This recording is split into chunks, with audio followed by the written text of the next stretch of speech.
Good afternoon, everyone. Hi, Steve. Hi, Steve. Steve. Hey, Steve. I'm glad to see the usual suspects and our guests and a few more people.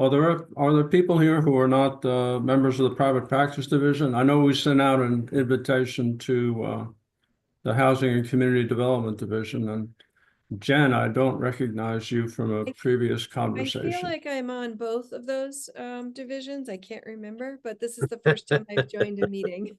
So Okay, glad to be here. okay. Well, let me wait a little longer. I think I had a little trouble getting in myself, so I'm here now. And I was going to implore Alara to join the conversation, but I didn't get around to it, so I'm glad that you're here, Alara.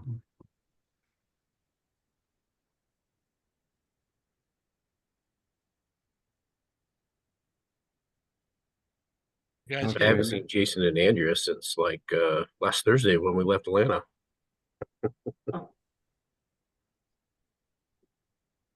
Oh, Jeff, long time no see. Yeah, a whole week. I'll tell you that is probably no, this conversation is pretty good, but I've been on conversations with people that I've never seen in person. I mean, for years. I mean, it's just the world we live in these days. Jeez, a pain in the neck.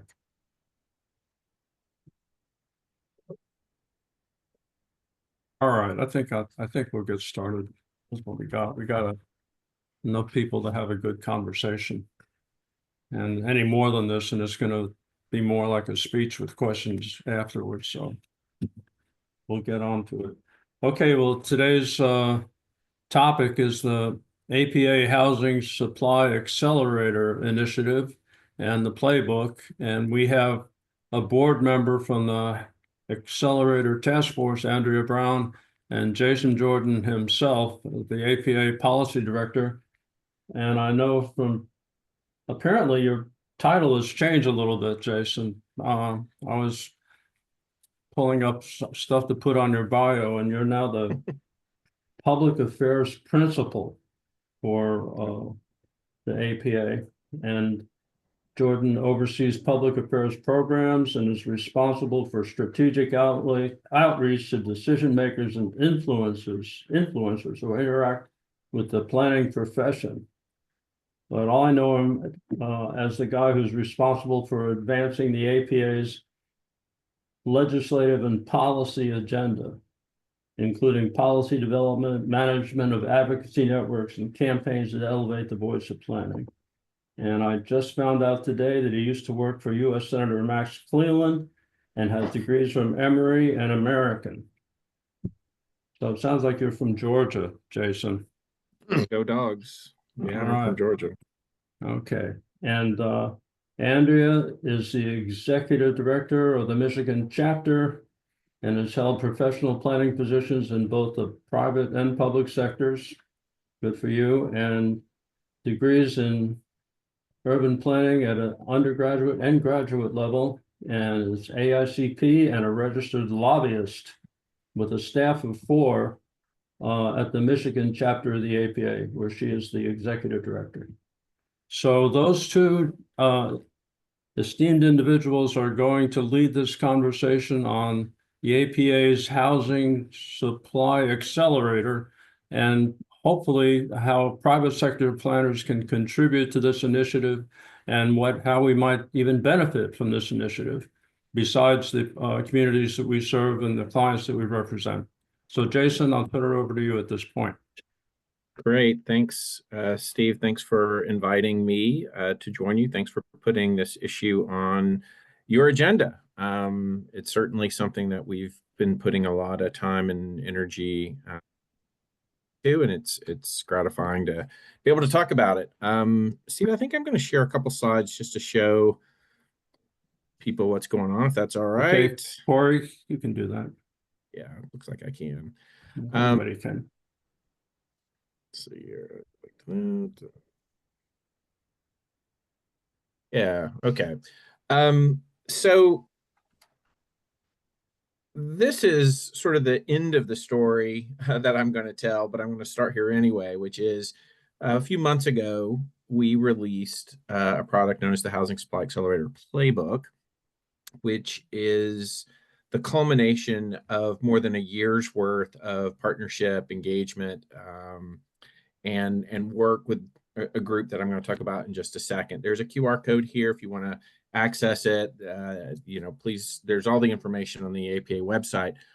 What the playbook is, and Andrea's going to talk about some of the specifics in there in her section, but it was an effort to try to identify a range of solutions across different community types and regions that would give folks some ideas about the kinds of strategies that can lead to success in driving housing supply. So I want to spend a little bit of my time talking about how we got here, and we start with the fact that this is very much the product of an intentional partnership. So the Housing Supply Accelerator came out of a partnership between APA and the National League of Cities. And its genesis was really the recognition that we are in a moment of considerable reform and innovation in terms of changes at the local level to tackle housing supply specifically. And I say housing supply specifically because this is sort of one area of differentiation from other kinds of housing coalitions where we're not necessarily as focused on traditional demand side subsidies for housing. Capital A affordable housing wasn't necessarily our area of focus, but we're really looking at what are the obstacles to creating more supply across income types, across that full distribution, and focusing on characteristics of housing that the steering committee, which Andrea was a part of, as you mentioned, Steve, that was attainable, that was diverse in terms of housing types and options, and was equitable. So those three concepts really drove how we defined housing supply that drove the work. So APA and NLC got together and we said, we want to do this thing. And we want to come up with solutions that can be adopted locally, that don't require massive state or federal intervention, that can lead to short-term, real productive impacts. But we quickly recognized that in order to really have this conversation, that the perspective of elected officials and the perspective of the expertise of planning was only one part of the equation that we needed to consider in order to, get to where we wanted to be. So we began to think about a partnership across the entire pipeline of housing supply, right? So in addition to the folks who handle the politics at the city from the mayor's office and the folks who handle the planning, we realized there were people who build the houses, who sell the houses, and who finance the development of the houses. And so we specifically went to the realtors, the mortgage bankers, and the home builders to say, will you join us in this exploration with the goal of trying to find areas of common ground? And we recognized, admitted, and owned right up front that we have not often agreed, that we have had different points of view about the role of regulation or the value of planning or any number of things, but that we really felt like the national moment was such that there was a chance for all of us to come together to candidly exchange ideas about what we perceive to be the problems and obstacles, and then talk a little bit about the solutions that our members are finding.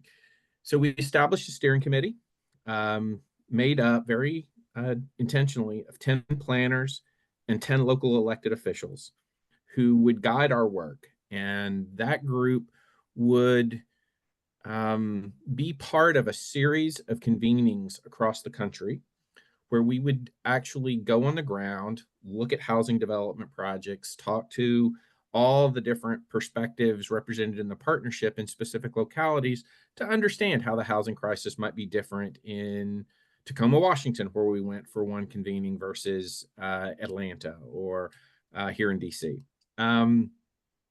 So we devoted each one of the convenings to a specific facet of the work, right? And of the kinds of solutions we were hoping to identify. So one was on finance, one was on development and construction, one was on zoning, land use, regulatory matters, and Andrea, the fourth one, I'm thinking maybe it's on a future slide. Maybe it was on partnerships and yeah, the model, collaboration. So we did that. We invited a lot of experts. So we had the two owner organizations. We had this group of 5 core partners, and then we invited in a bunch of people as advisory partners so that we could glean expertise, from a whole range of folks who are our stakeholders in this work. And then we began to sort through the insights from those convenings to try to come to an agreement on the kinds of things that could be recommended. We decided that the playbook model would be intentionally not prescriptive, but rather a kind of roadmap of sorts where people could start small, they could start big, they could tackle one category versus another. But really to get, that metaphor of playbook really was the guiding principle. So, if you want to do this kind of activity, hopefully there's something in there for you versus, other kinds of reforms.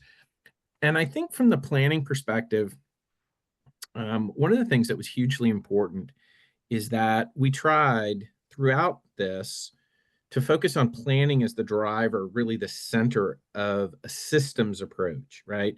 That there are so many different individual policy interventions that will make a positive difference in housing, but that planning needs to be central to that system, and that you really start with the planning process, and then that informs, your regulatory overhaul. It informs your evaluation of local assets, your needs, all the way through to facilitating different kind of development types, evaluating progress, and then restructuring it, as you go through in an evaluation process. So I think one of the important aspects from our perspective was this centering of planning as critical to reform, because we know that the politics of this conversation very often are not quite the opposite, but they very much put planning in a negative spotlight in terms of planning itself being an obstacle to be removed. And so part of the idea here was to really breathe new life into the notion that no, we actually need more and better planning in order to solve the problem, and that there's an opportunity to do a better job of aligning our processes inside government, our regulatory systems, and other things to be consistent with that plan in order to avoid some of the things that we know are obstacles to getting, the housing development that we want and need. So we were very pleased that that whole approach was embraced by the other partners. So when you dig into the playbook itself, again, you see the 4 categories, but in each one of those sections, we offer up a range of strategies, and then within each strategy, sort of a menu of different options, along with case studies that, allow you to see the idea in practice. And again, those case studies chosen with an eye toward, different regions of the country, different sizes of communities. So this really is the kind of the heart of the first deliverable of the initiative. I'll also say that part of the thinking behind all of this work is that, we're well aware that 24 states have taken significant action legislatively focused on housing supply, some in more productive ways than others. And that's an active, ongoing conversation. But for those who feel like it's state overreach to do some of those things, the best argument that you can have is that there, A, are local solutions available, and B, local communities are actually capable politically to muster the will to take those actions in order to tackle the problem. So, that's one of the animating principles behind the work that we did. And I guess I'll start to close and turn it over to, well, here you can see exactly what I was talking about in terms of planning as the sort of center point of the housing supply system. This is taken directly from the playbook itself. Very helpful in our view to have this kind of idea being promulgated by these partner organizations. So, for instance, the Realtors sent out their monthly magazine to over 1 million practitioners around the country with this graphic on the back cover with links to the document. And it has generated so much interest in engaging with planners at the state level and at the regional scale in various ways. So we really think we're using this entire partnership to infuse the idea of planning into the housing conversation in a positive and productive way. This is not the end of the road. So we released this playbook, but in my view, the very good news is that the response has been sufficiently positive that the groups are continuing to work together. We've raised money for a phase 2, which will focus more on case studies, educational related products, and technical assistance. So some of our partners have financial resources that they can put into regional convenings or other kinds of special events. We've seen the Delaware chapter do a state version of this to inform their incoming governor on housing strategies. We've seen town halls being organized in Connecticut utilizing this resource. So we're hopeful that there will be these sort of organic partnerships that can be supported by the resources that are available to sort of further this conversation of reform. And I know a couple of you were with me last week at the APA State Legislative Summit, but for the entire group, this whole effort really is part of a strategy to reposition planning as pro-reform.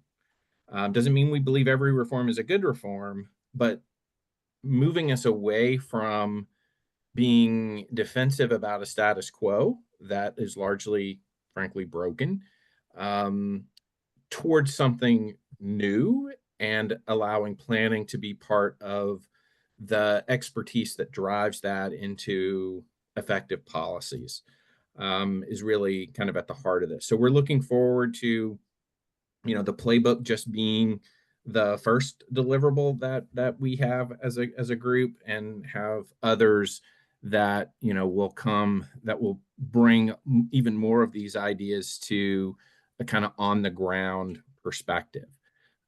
So I will stop there because Andrea is going to talk about sort of how this work plays out in a state-specific context, and also some of the more specific recommendations inside the playbook related to planning and regulation. So Andrea, I'll kick it over to you. Great, thank you. Everybody can see the screen? Great. I'm Andrea Brown, the Executive Director of the Michigan chapter. We're a bit of an anomaly chapter in that we have a lot of resources and a small staff. So in some ways, we're able to accomplish a little bit more than some chapters that depend on a volunteer structure, which is good for us. And you'll see the types of products and projects that have come from that sort of enhanced capacity. So housing has been our chapter's top priority, like APA's, for about the same amount of time. I don't know if we borrowed it from them, if the topic is really just emerging for all of us over the last 5 years or so, we have a housing policy based on the APA. We're updating it now. We have a housing action agenda based on the APA's housing action agenda, which is much more directed at the legislative changes. A housing platform that's looking at our top legislative priorities. Our board meetings over the last 3 years have been devoted to meeting with not planners. We call these linkage meetings. Our board engages with others in the space that we are attempting to learn about. So for 4 years, it's been housing, and we've brought in some of the same leaders that APA has worked with to develop the Housing Supply Accelerator, state agencies, housing providers, developers, banks and CDFIs, manufactured housing, et cetera. We've secured grants. Again, this is part of our overall increased that we have a bit more capacity allows us to secure and manage grants. And because housing is our top policy priority, the grants that we have secured have enabled us to advance our housing policy through a lot of really pretty special projects. And then just regular education. We've done 2 housing summits in the last 4 years as well. So we've had some chapter initiatives for local regulatory reform, and these are just looking at how do we help planners do the changes at the local level, much as the Housing Supply Accelerator does in the 4th section. It's the regulatory reform section. We secured funding from our Michigan State Housing Development Authority to develop a zoning reform toolkit, which outlines 15 different tools and a lot of information on how to do process and regulatory changes to move the needle on housing supply at the local level. We were really excited about that project, and we wanted to learn more because we're planners. We kind of like data. So we got another small grant from MSHDA, our original funder, to find out. We did a survey of our members. We got 150, 175 discrete responses. And then we went on to interview 25 of them to hear their stories, because we know that the narrative and the storytelling, just like in the Housing Supply Accelerator, there are case studies and stories about what's going on. So we did that across different municipal types. We didn't just randomly interview 25 municipalities. We looked for growth markets, transition markets, and revitalization markets, because different sets of tools are going to be required for the different markets for a given municipality. And then finally, we just have, over the last year, completed a zoning atlas project. I know that most of you are probably familiar with the National Zoning Atlas Initiative. We secured a series of grants to pilot it in the Grand Rapids Tri-County area, 3 counties. That's complete. It is an amazing tool. And now we are trying to identify other counties where we can develop zoning atlases in partnership with the National Zoning Atlas, Sarah Bronin's brilliant brainchild. We're a big fan. So those are the local regulatory reforms, and that's what the Housing Supply Accelerator gets at, and that's what our work has primarily been devoted to. Why? Because in Michigan, there hasn't been a statewide, there hasn't been a bill, there hasn't been a series of bills that advance housing at the state legislative level like those other dozen or so, 2 dozen, however many other states have done statewide regulatory reforms that are going to be mandating certain things be conducted by municipalities in order to expand housing supply. Until this year, there's been no appetite for that at all, and we really haven't seen any bills aside from incentive bills for to incentivize financially housing development. Representative Grant out of the Grand Rapids area earlier this year introduced the housing element of a master plan. Our Planning Enabling Act does not specifically say that housing needs to be included in your master plan. So this simple amendment really got the ball rolling. It was signed by the governor in November, and that is now part of our Planning Enabling Act. And there's some data collection and analysis pieces that are associated with that too. All the while she was shepherding that through, she came up with another 9-bill package that, once we saw the housing element, we attached ourselves to Representative Grant as her advisor and technical assistant, basically. And she really came to count on us to provide good planning, technical advice about the bills through our law committee, where we have a lot of attorneys and planners. So these 4 bills, protest petition, minimum parking, duplexes, and repeat studies, are actually stalled on the House floor as we speak. In fact, our Republican caucus of our state house has just walked off in whatever, it's lame duck, and it really is getting crazy in Michigan. I don't know that these are going to pass through this year, but housing bills in our state legislature were introduced for the first time in a generation, really meaningful bill. So we are thrilled about that and excited to be considered a strong partner of Representative Grant. So there's, you know, the state level and the local level changes that need to be taken on to really advance the change. So I'm going to talk a little bit now about the 14 strategies that were embedded in the Housing Supply Accelerator. I'm going to assume most of you haven't really looked at it in that great a detail and are here today to learn a little bit more. I am not going to go into deep detail, but really just highlight some of the things that are included in the 14 strategies in this fourth bucket, the land use and regulation bucket of the Housing Supply Accelerator. And here they are.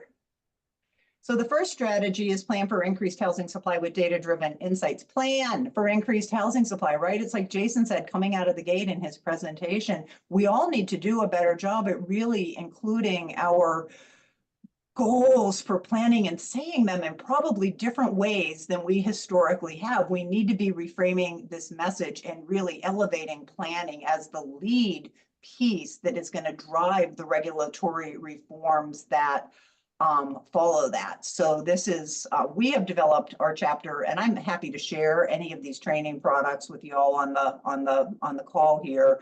We developed a housing in 4 parts, we called it, and we created a new training program on master planning for housing, how you need to do this and how you can do it better. Then the zoning reform was highlighting our zoning reform toolkit. Stand by your plan. I'm going to talk about this on the next slide or two, but this was a really important part of our quite intentionally programmed housing in 4 parts. And then ADUs, because that seems to be, I don't know, none of it is low-hanging fruit for the state legislative level. These are hard to get through, but that is on Representative Grant's list.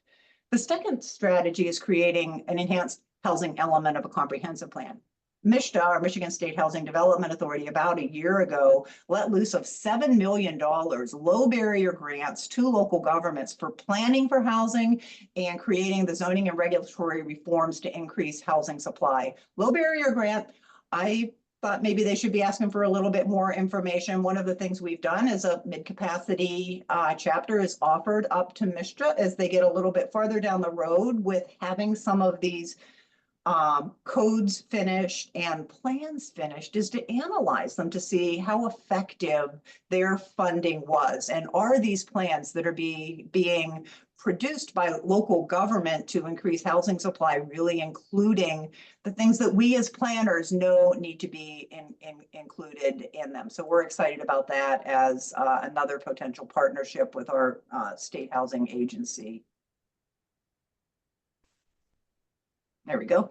Strategy 3, initiate education, outreach, and engagement campaigns to clarify the concepts, uses, and historical impact. I mentioned that Stand By Your Plan. One of the reasons we developed the Stand By Your Plan training is because NIMBY, right? Because NIMBY. And we know that NIMBY is one of the things that stymies good development projects. So the purpose of this was to really encourage local governments to, one, do the master planning in a really meaningful way that clearly articulates your vision and the need based on analysis for the types of housing that you are going to be needing in your community now and into your future. But this really lifted up a lot of the historical racist outcomes of zoning. We highlighted Catherine Levine Einstein. I don't know if any of you have read her book, Neighborhood Defenders. It was the first time we had seen any real data on who's showing up to these meetings and opposing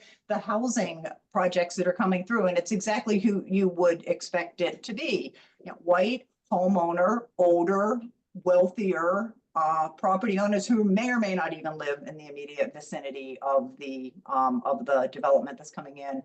But those education, outreach, and education campaigns are just critically important to the work that we are doing. And it takes telling these messages really again and again and again for people, I think, to really understand the implications of the generational implications of zoning. And then inventorying zoning regulations as planning consultants. I know you guys do this sort of thing on a regular basis as you're doing your planning and zoning for municipalities, using things like scenario planning, engaging stakeholders, education, information.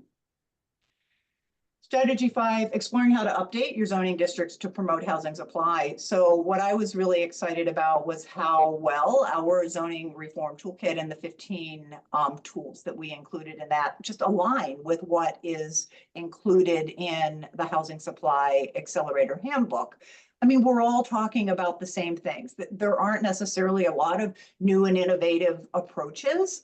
I mean, many of these things are new and innovative for a lot of planners and a lot of municipal elected and appointed officials for sure. And some of them are new to our toolboxes too, but there is a fairly common set of solutions that we've all been using to some degree or another for a while as we're trying to expand housing supply in our municipalities.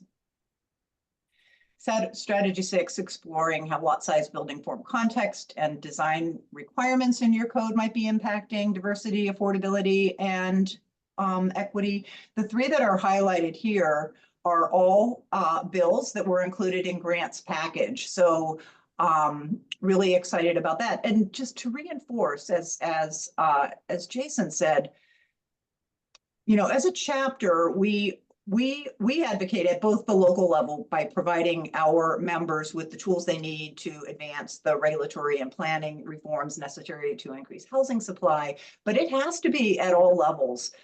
We haven't heard a lot out of our governor's office in Michigan, but to have a state legislator finally introduce a bill that's related to housing, we need that amplification of the need and the issues and the technical solutions at every level. And state agencies, they've stepped up too. The biggest gap in Michigan has been at the state legislative and gubernatorial level, because again, the state agencies are Michigan State Housing Development Authority, MEDC. They're investing in municipalities. They're investing in our chapter to really expand housing supply. And here's the words that keep coming to my mind, and I've used them a few times as we've got pushback from our municipal league. So the municipal league was a key partner on the Housing Supply Accelerator. And yet at times, we as planners working in the space of planning are going to get some pushback from our leagues, who are often so focused and prioritizing the do not remove our local control, do not preempt us. But I don't know if I learned this from Jason. We've just learned some of those on the phone are involved with this policy and legislative initiative that APA is launching to help chapters be better at this work. But it is, and I've said this to a handful of people since these bills were introduced, and we're getting some pushback from our league. It's like we need to be brave. We need to be brave. Yeah, I thought I might. Different kinds of reforms. Can you move? Yeah, there you go. Strategy 7, analyze and update property use regulations to legalize a broader range. Again, one. Okay, accessory dwellings is part of Grant's package. Manufactured and modular homes. How many years ago? Not that many. Did so many of us planners just consider manufactured and modular homes to be an inferior product? And now I think we are beginning to really embrace them as part of a package of solutions and as a more affordable option for building. I know our chapter has been working with, there was a bill passed here that we were just all over. It's like, yes, we need to do this. We have some suggested changes. Could I break in just for a minute? Lori Yes, has got a, I think she's raised her hand. I'm not sure. Oh, I'm sorry. I have my screen, so I can't see the chat. Oh, okay. Yep, go ahead. Never mind. Go ahead. Me go ahead. Okay, Yeah. I'm almost done, and then we'll have a conversation. Okay. And then the universal design too, we're working on a grant project with our state housing authority, again, in a disability group, to do a toolkit for better integrating disability issues into master plans and codes.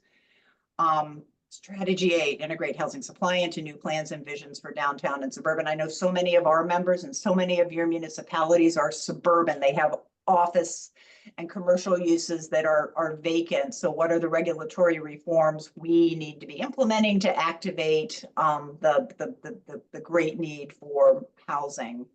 more flexible approaches to non-conforming uses. Kalamazoo, Michigan is an amazing example of this. They did an inventory of their non-conforming lots in the neighborhoods with the closest proximity to the downtown. So many municipalities, in the 60s and 70s went in and rezoned those small lots with a suburban model, making all of them non-conforming. So they've gone back in and rezoned to make all of those lots conforming, and then also developed a pattern book for those much narrower lots, pre-approved plans rather, not a pattern book. And so they are really looking at streamlining that development review process and activating development in the close-in neighborhoods. Streamlining processes for housing development. Our MML did develop 3 different pattern books. 2 of them are noted here. One of the things that we're talking about a lot as a chapter is expanding administrative review. That's the next topic. We're developing a training program on administrative review and use by right. Just really, how do we make it easier for getting a lot of these proposals out of the hands of the electeds and even the planning commissions, if we can do the planning in advance and make more of these use by right and administrative approvals. Strategy 11, exploring how to update building codes to effectively serve the current and changing needs of your community. These 2 bills also, and I know these are 2 that have been advanced across the country, using the residential code for up to 4 or 6 units rather than the commercial code, which is much more expensive, and allowing single staircase construction. Strategy 12, using regulatory and policy tools to preserve and improve existing housing options and culturally sensitive assets. Grand Rapids created and adopted a fair housing action plan. That's one example. Strategy 13, identify existing housing and areas throughout the community that are susceptible to climate hazards. We are all planners. One of the 4 topic areas that APA wants us to get our CM credits in is for resilience planning, and that really is what this one gets at.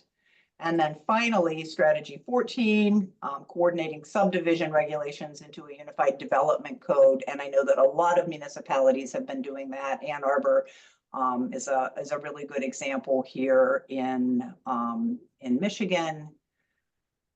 And that's really the summary of the 14 strategies. And again, these regulatory reforms are what are in our chapters and in the planners quiver, right? This is what we are really best at. So our chapter really is trying to provide more planners with more solutions, and just really as we all step up, and particularly consulting planners who represent so many different municipalities, unlike a municipal planner who's just doing the work in a single, like you expand your expertise in any one of these, and you could deliver it to dozens of municipalities. Thank you. I want to first say that we're going to put links on the Private Practice Division webpage and a recording and a summary of today's conversation, because I know it's a lot to take in, and the conversations have a pretty tight time frame. And we might, Brad, we could consider expanding this conversation into a webinar. I would say that there's a lot here. Speaking as a private sector planner, I would first say that sometimes unpopular ideas are put on the plate of a consulting planner, so that the public sector planner, who is accountable to people who don't want to hear new ideas, has a certain barrier or level of protection. Sometimes I've been called a hired gun as the consulting planner, because I can come in and get out, where the guy who's hiring me has to look down the road at his planning board and stay in their good graces. So I think the consulting planner as a hired gun might actually have a role in advancing reform, put it that way. Also, I would say on behalf of consulting planners that we work both sides, so we have some expertise from the developer's perspective as well as from the local government perspective. And I know that our expertise on behalf of both sides includes typically, I think, for a small practice like ours, that they're intimately familiar with the whatever the regulations are, and can thereby help the developers move through the process more expeditiously. So there's a lot of different ways that consulting planners can work, not necessarily on behalf of applicants and developers, but also on behalf of local governments who might need an outside expert, or frankly, a scapegoat, which I don't know where he got that idea from. Let's go on, that kind of thing. And sometimes that role is very helpful in terms of advancing local objectives. So that's one of my responses. The other one, and I'm going to open this up to other people. I'm trying not to hog the platform. But as a transportation planner, I think we have to recognize that transportation has played a role in creating the problems that we have now, in that we all of these highways that have been referred to as engines of sprawl.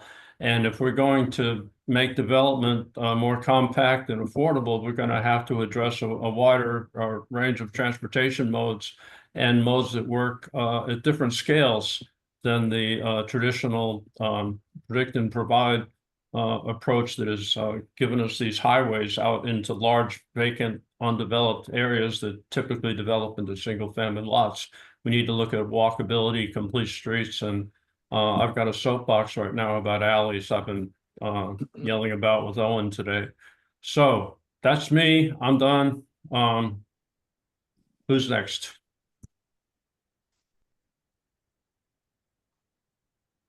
Not everyone at once. See, Owen, I'm going to pick on you.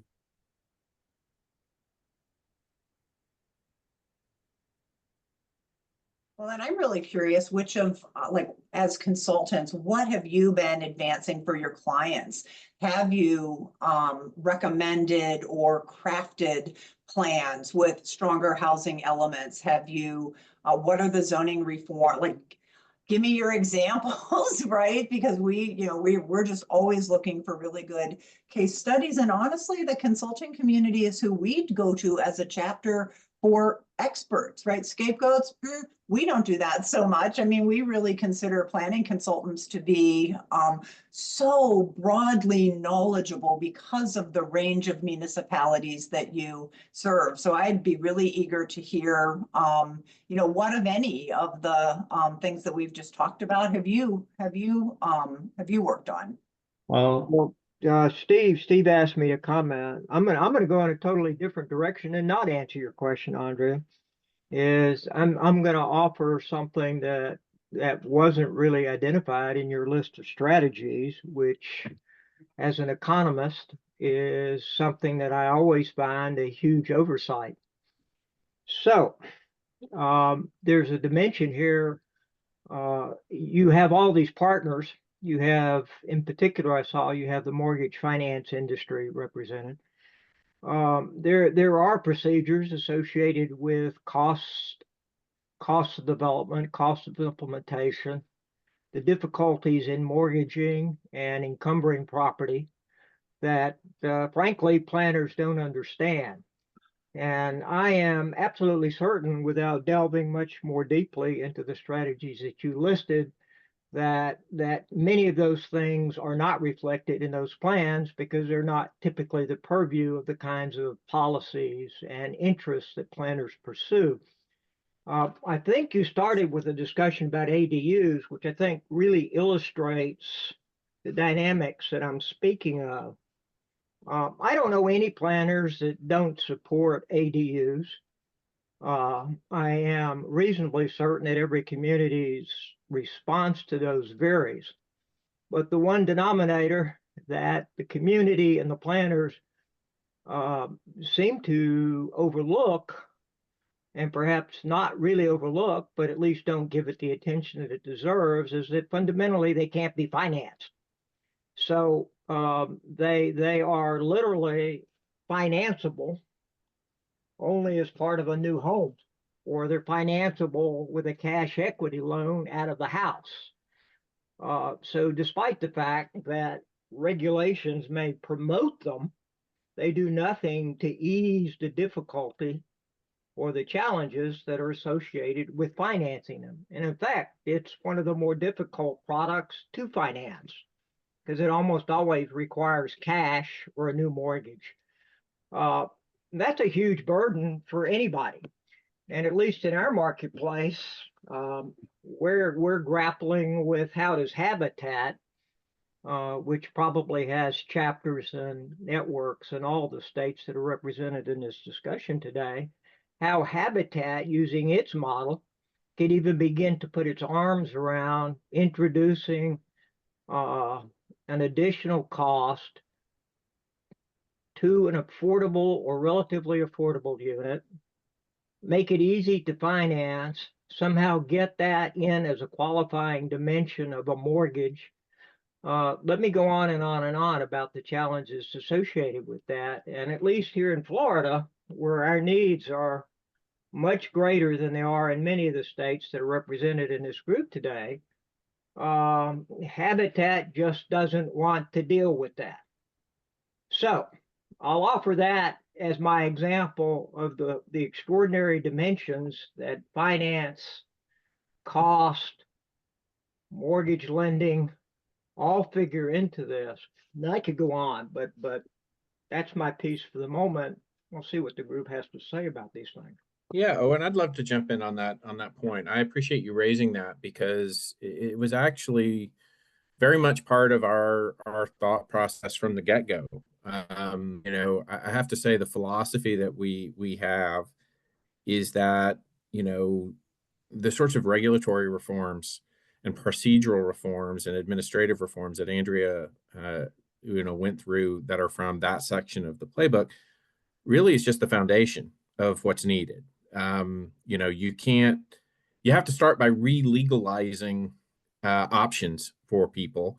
I often refer to it as a necessary but not sufficient condition, right? We can only control what we can control.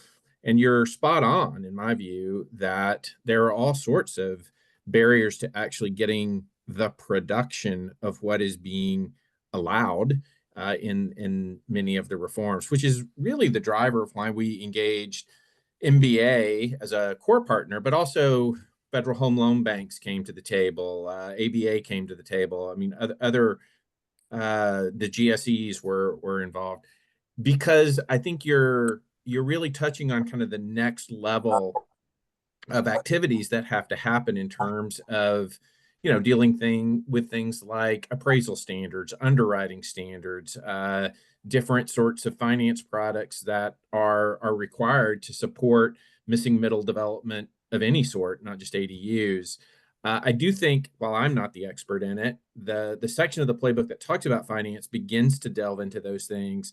But one of the reasons we're staying together as a group of associations is to try to, you know, put our fingers on some of these issues, you know, and on ADUs, you know, we've been watching very carefully some of the work happening around the country. Jason, just so you understand, I'm not trying to diminish the importance of what you're doing at all. And I also don't even really want to spend a lot of time talking about ADUs. I mean, I'm just using that as the example that illustrates the vast complexities when you actually start talking about building anything and financing anything. And all the I'm agreeing with you, Owen. Don't deal with that. I mean, that's just the simple point I was trying to convey. Yeah, no. I think you're making a critically important everything point. you're doing. We need to do everything you're doing, and I want to applaud that. So well, and I am full on in support of what you said. I mean, one of the things that we have begun to figure out is all of the hidden layers that are pain points in the development process. So no, I think And I'll say one other thing to underscore the point that you were making about the field. It came up over and over and over that planners don't have this as part of their expertise. That the finance piece, capital stacks, penciling out developments, pro formas, all of that is not core of how we're trained or, you know, the sessions we provide at APA or anything else. So, you know, I think we're, you know, beginning to grapple with some of that in terms of what can we do to provide more resources to people. And also, you know, as we get our house in order, you know, what's required by these other industries to, you know, get their house in order. Well, I mean, from the standpoint of a workaday planner, a developer or an applicant could come in, the planner could say, well, you know, here's, you know, from a regulatory standpoint, here's where this development comes up short. And it could be any number of things, but I'll just say, you know, the buildings are, you know, set back too far. Okay, take a TND approach. And then the applicant comes in and says, well, I can't get financing unless I have, you know, 500 parking spaces and they have to be in front of the building. And then they say, well, we got all these regs. And then the applicant says, well, do you want it or not? And was not want to say 9 times out of 10, but frequently the case that over the objections of the experts on the staff, the planning officials look at this thing like a big, fat, juicy worm and they bite the hook. And we end up with some kind of a sprawly, lousy development that can't really support itself. So it's not necessarily that planners lack the expertise, it's that planners are experts from a different perspective. And their expertise reflects the interests of their client, which is a municipal government. And the expertise of the applicant might extend to the immediate needs for an investment or financing or something that's only beneficial in the short term. And in the long term is, you know, the pieces add up to a very messy whole. And that happens. So I think we both need to understand the issues involved from a financial perspective, vis-a-vis the applicant and the government that we represent.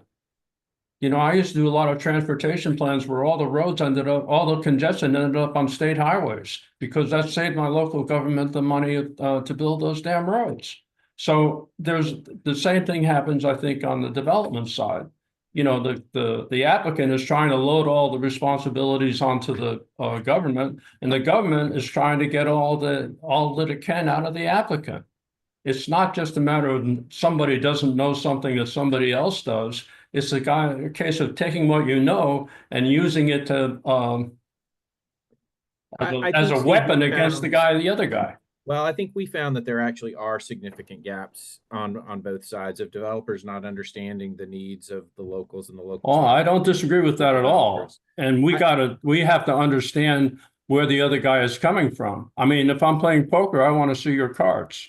And that's kind of where we are. We don't know we don't really want to play poker. Let me share one other example, which I think is worth talking about with the policy advocates on the phone. And it's one like ADUs. It's like, how can you resist the idea of an ADU? It's like I'm all over it, and yet, you know, one of the most common things is to revisit our parking standards, right?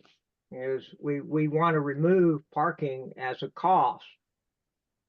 And I suspect you probably had some conversations with the private interests that make money available to build things. So certainly every government is revising their parking standards, and the objective that these local governments see is I am removing costs that makes things more affordable. On the other hand, my client, the institutional investor, says, I want 3 spaces per unit or 2.5 spaces per unit. That secures my investment. The planners think that they're helping me because I'm overparked. I want to be overparked, because I'm lending my money. And so a developer who's had experience with fewer parking spaces may be able to intercede on behalf of the lender with the community and say, yeah, I'm okay with fewer spaces. Our management expertise has shown we need less. But I would say, generally speaking, most bankers are going to want to overpark, and they're going to resist the fact that you want less parking. So it appears to be an inducement and a cost savings, and yet may not actually be a tool to facilitating underwriting. I think that's like ADUs. It's certainly well intended. How could you argue otherwise? It certainly is something we want to revisit as planners because of what the physical landscape looks like. And yet it isn't necessarily a slam dunk to bring a bank a lower cost development with fewer parking spaces dedicated for its exclusive use. I was triggered by that when Steve started talking about retail. That certainly is the case of a REIT investing in retail. It's like, I want my parking, and your standards be damned. Okay, how are you gonna talk them out of the extra Yeah. parking? What's your strategy on? Let's say that Well, parking is not. what we are finding to that is, I think that my private clients are willing to explore less parking. They don't want to be forced to do less parking as though that is an advantage. And if it is a developer, but more likely a management company that has dealt with fewer spaces and has seen how that saves some front end costs and also saves some long-term operational and maintenance costs, he may begin to embrace that idea. So to the playbook, you know, do we really understand what housing developers think about these issues? And I suspect you've probably had some conversations with developers about these issues. Developers and private capital are the ones that are delivering things that operate within a regulated framework. And these two items are pretty obvious touch points because we think that it aids the pro forma. We think. And then that may have an effect on rent. It may have an effect on lending. It may have an effect on the underwriting leading to the lending. So it is about an honest conversation, not necessarily, oh, we're lowering the parking standards and we don't want you to give us any more than one space per unit. Hey, Mitch has his hand up. Yeah. Yeah, thank you. I was going to say that, first of all, I'm a planning consultant, but in recent years, I've mostly worked for developers on permitting, and that permitting is mostly tied to permitting in Boston for large projects, you know, with developers that are perhaps building over 50 to 100,000, you know, 100, 200 units. And, you know, it was interesting, Owen's comments about parking. Parking is sort of like a central idea that really, to me, shows the weaknesses of maybe the planner side, developer side. And then, you know, you always have to put in the neighborhood. And again, maybe in more, you know, suburban or rural areas, neighbors aren't particularly concerned, but certainly in urban areas, the less parking you have, the more they get crazy and, you know, think that, oh, if you don't have 2 spaces per unit, then, you know, my resident parking is going to be impacted next to your project. But the impression I have, I would say in the last 3 or 4 years, and I think everyone's probably had that, and that is that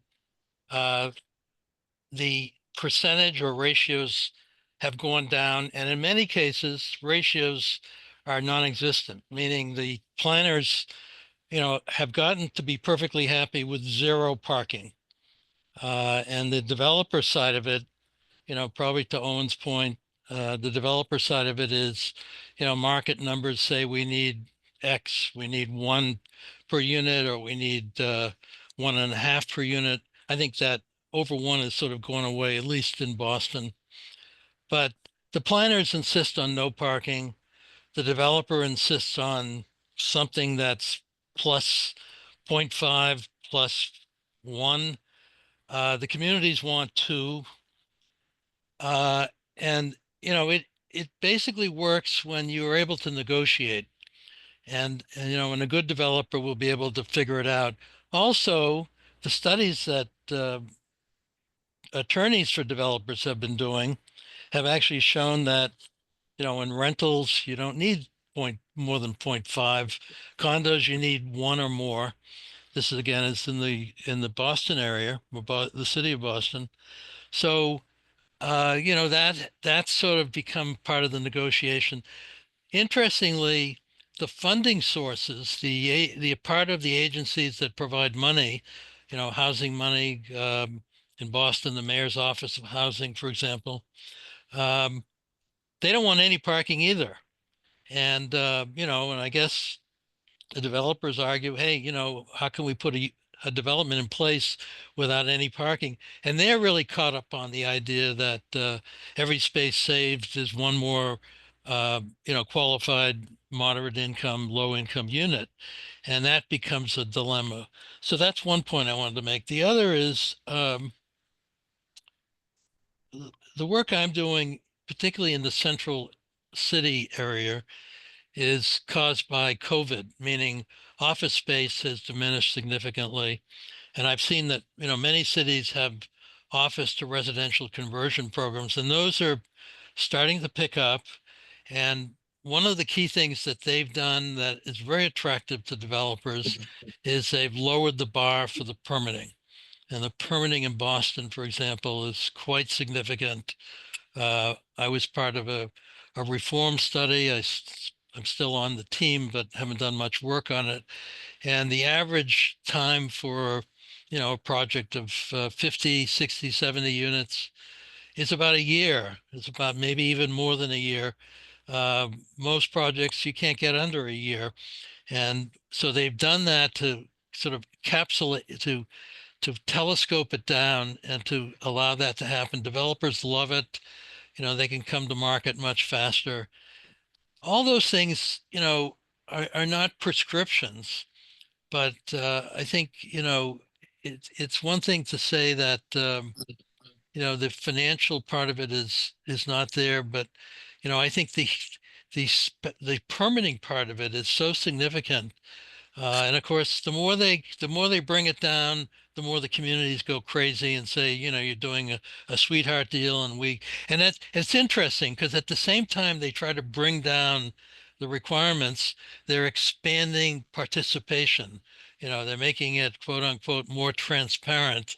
So the transparency has a big cost, and it's quite difficult to maneuver. And I'm almost ready to retire. Oh, man. Okay, well, guess what? It's a little after 4 o'clock, and we try to keep these to an hour. And if there's uh, anyone that hasn't been heard from that wants to be heard from, I can open the floor for a few minutes. I'll just say one thing.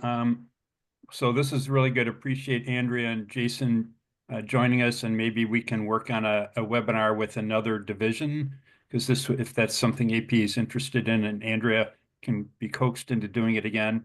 But I think this would be good and open it up to other members. And in terms of the topic, so I've done work for like 4 developers the last couple of years in Ann Arbor, where the city wants less parking, but the neighbors are all concerned about parking, and then we couldn't get lenders to pay for less parking.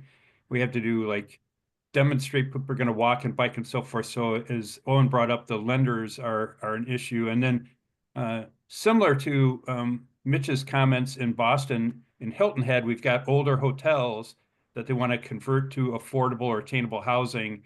And the thing that we've run into there, we changed the ordinance and everything else that was going smoothly, but it was the construction cost going from like rental units or lodging units into housing units was really a problem with the building code. And permitting and so forth, and the projects have stalled because of the permitting, because planners aren't usually involved in the permitting process, but that is another, I think, issue that comes up with some of these housing ideas, so.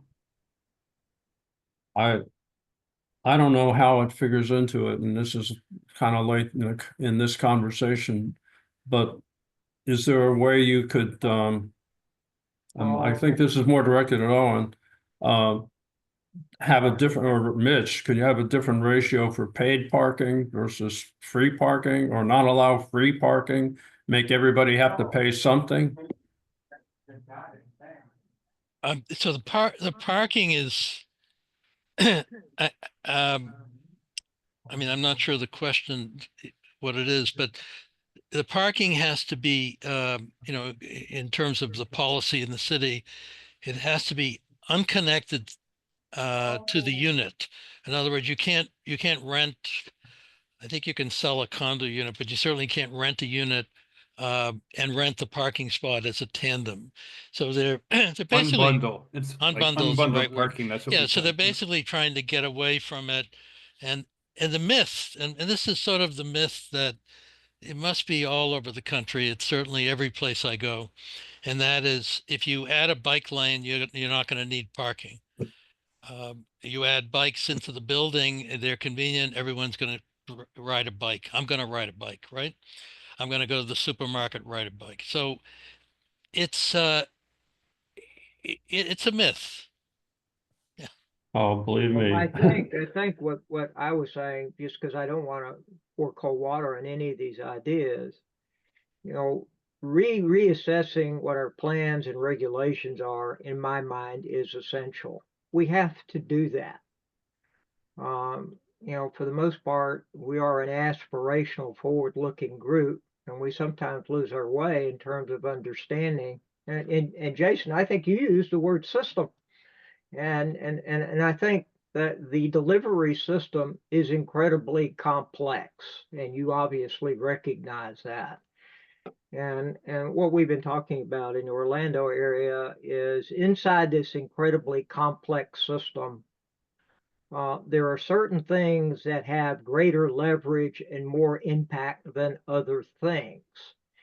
And I think where some of our plans go astray is we do have a planning expertise and we understand this idea, but then we sometimes don't really know where those key leverage points are.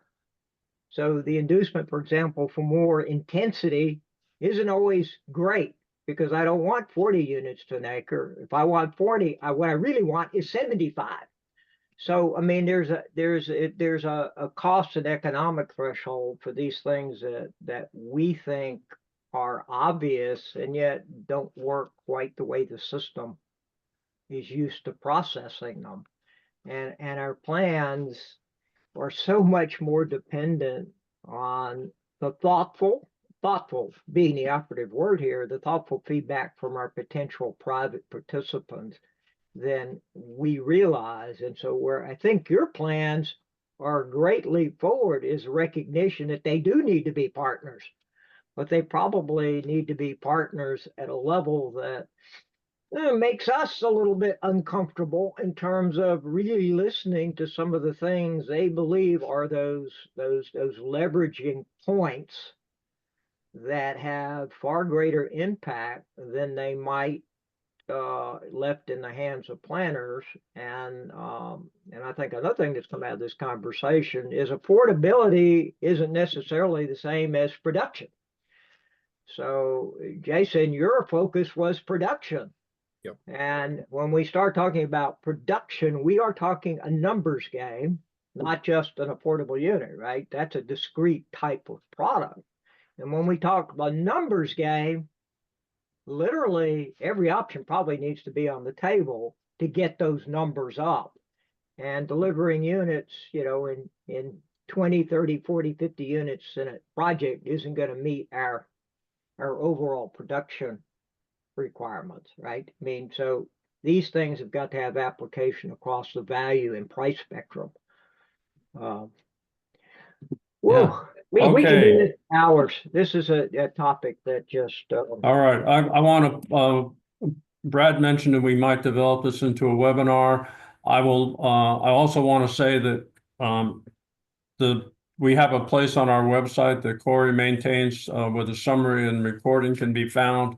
And I sent a link out to that, I think, to a few people, not everyone, but I'll make sure that that link is on the summary that does go out.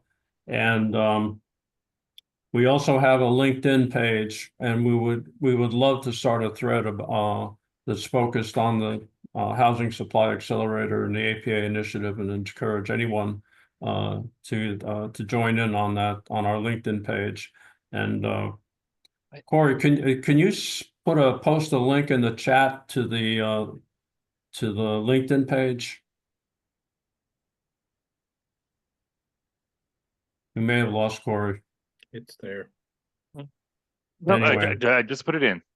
Okay, great. So let me get it before it goes away. I just All right, wanted to so, add, I wanted to add one more thing.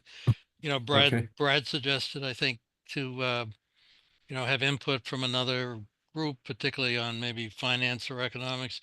And I think one of the, maybe I was not paying attention to the presentation, but to bring in the environmental, the sustainable, the lead activities, because I actually don't have a clue as to how that affects housing production, but I do know that the requirements have grown so significant that, you know, I used to be able to follow it, but I can't follow it anymore. And I tell my developers, I say, you know, just say yes. Yeah, I mean, there are some constraints that you can't avoid. I mean, it takes time to review everything because there are so many perspectives that should be addressed, and you can shortcut a process, you know, to the detriment of the overall public interest. I would have to say that, and try not to do that. Try to understand who everybody's coming from, but you know, expediting can only go so far before it starts to become risky. I would say that as a caution anyway. So, okay. All right. Well, thank you, Andrea and Jason. Thank you, thank you. Yeah. And Thank we you. we look forward to continuing this dialogue, and the Private Practice Division is very much committed to supporting the APA's Housing Supply Accelerator Initiative. So please call on us when you think you can use us, and maybe even when you just want to ventilate a little bit. So we're here. Okay. Well, thank you all, and enjoy the rest of the day, and happy holidays. Yes, have a wonderful holiday season. Thank you. Bye-bye. Okay. Thank you. Okay. Bye.